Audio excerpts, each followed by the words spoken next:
I mean, it felt good to be back out there finally. We knew this was going to be a big game, and we started off a bit slow in the first half, but really came around in the second half and played our game, and fortunately came out with the win, so it was good.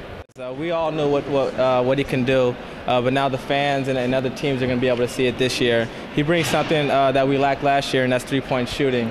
Him being on this team and being on the court with us, it's going to do nothing but not allow teams to double off. You know, they tried doubling the post, but every time they doubled, they kicked out, and Rahon knocked down big shots for us. So, you know, with him on this team, he's a great asset, and then he's going to be an amazing player for us.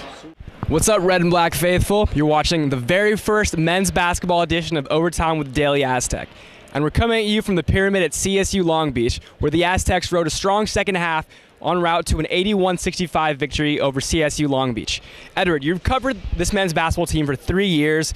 Did this win remind you of anything? Yeah, it did, Augustine. A couple years ago, they had Lorenzo Wade and Richie Williams and Billy White and all those guys, and they were an up-and-coming team. People thought, well, you know, they might be second or third place in Mountain West Conference. They played Arizona State with James Rahon and Jeff Pendergraph, and they were a top 20, top 25 team, kind of like today. And they hung with them, and then in the second half, the Arizona State Sun Devils just pulled away. And that's what today reminded me of. It reminded me of just a top 20 team going at it with an up-and-comer, and then they realized, well, we're not as good as this team, or the Aztecs realized, well, we're better than this team. And it just shows me that these Aztecs know how to be ranked. They know how to be good.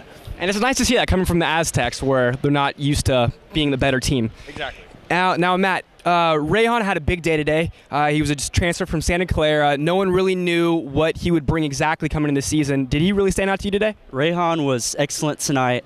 This is what they needed last year in the NCAA tournament. They didn't have that guy that could kick it back out to knock down the three. Tonight, Malcolm Thomas and Leonard were both double-teamed down on the post.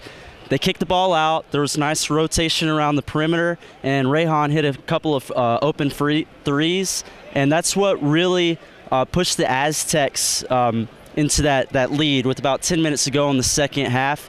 That's when you're really like, okay, it looks like the Aztecs have this game under control at this point. First half, they're a little sloppy. They're slow coming out of the gate. They only had one free throw in the first half. They really weren't really getting the ball down low like they did in the second half. I'll throw in some general thoughts real quick. LaBradford Franklin, I know he's been taking a lot of heat from people. He only played a couple minutes, but I saw him drive and dribble and pass. He looks good. He's going to be good. Mehdi missed a couple shots again tonight, played a little soft defense, but he's getting there. You could tell he's a practice player. It's going to transition sooner or later. A couple other notes, Rahon's a beast. Kawhi Leonard and Malcolm Thomas are going to carry this team. That's an amazing team. And the thing about Leonard is he had 0 rebounds in the first half. He comes out in the second half and gets 12 rebounds. Malcolm Thomas, he had only 9 points tonight, but he had 6 assists. He was great with passing down low. This is a very tough team to beat. There you have it. Your San Diego State Aztecs next travel to Gonzaga on Tuesday to take on the Zags. For Matt and Edward, I'm Augustine Gonzalez. Thanks for kicking it. Overtime.